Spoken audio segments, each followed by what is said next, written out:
welcome back to another Artifact Corner. Today we will be looking at a patent filed in the United States in 1861. This patent was submitted by Frank Hall, the husband of Fannie Delord Webb Hall. The patent states that Frank had invented an improved instrument for registering, reciprocating, and rotary motion. Basically, Frank had invented a machine to track and record back and forth, i.e. reciprocating, movements, or spinning, i.e. rotary movements. Both Frank and Fannie held patents with the U.S. Patent Office. Let's learn a bit more about the history of patents. In America, in the colonial period, there were no general laws providing for the issuing of patents. However, people who invented new products could appeal to the colonial government, which could grant them the exclusive commercial rights to the products. Following the success of the Americans during the Revolutionary War, the U.S. Constitution was ratified in 1788.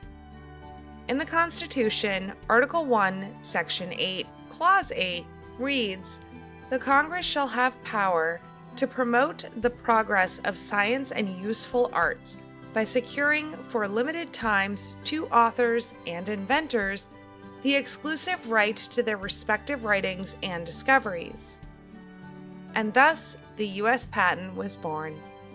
In 1790, the first patent was granted to Samuel Hopkins for a process of making potash, an ingredient used in fertilizer, on July 31st, and President George Washington signed the first patent. On June 1st, 1802, the first patent office was established, and William Thornton was appointed as the first government employee to grant patents on a full-time basis. He was later given the title superintendent, but he was not able to hire an assistant until 1910. In 1840, the first purpose-built patent office is opened in Washington, D.C. This facility was also the first federally funded museum collection in U.S. history. In 1855, Clara Barton became the first woman to work as a patent clerk. She was paid equal wages for her work, but faced discrimination from her male co-workers and eventually lost her job.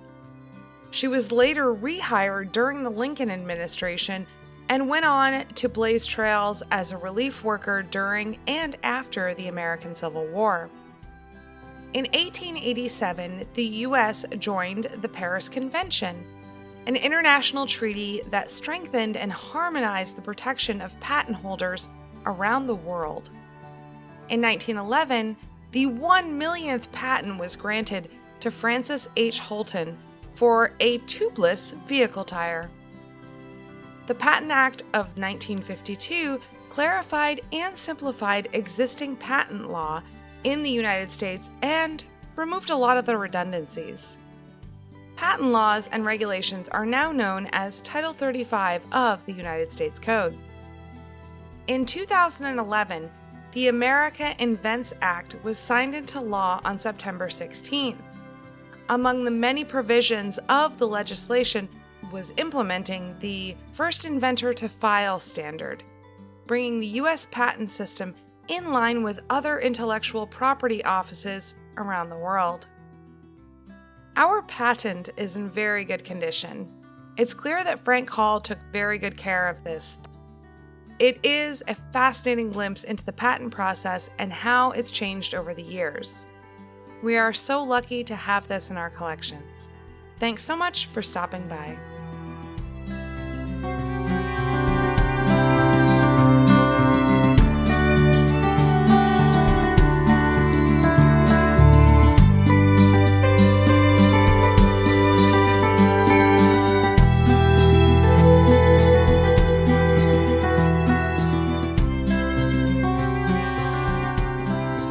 R.I.P. Dolly.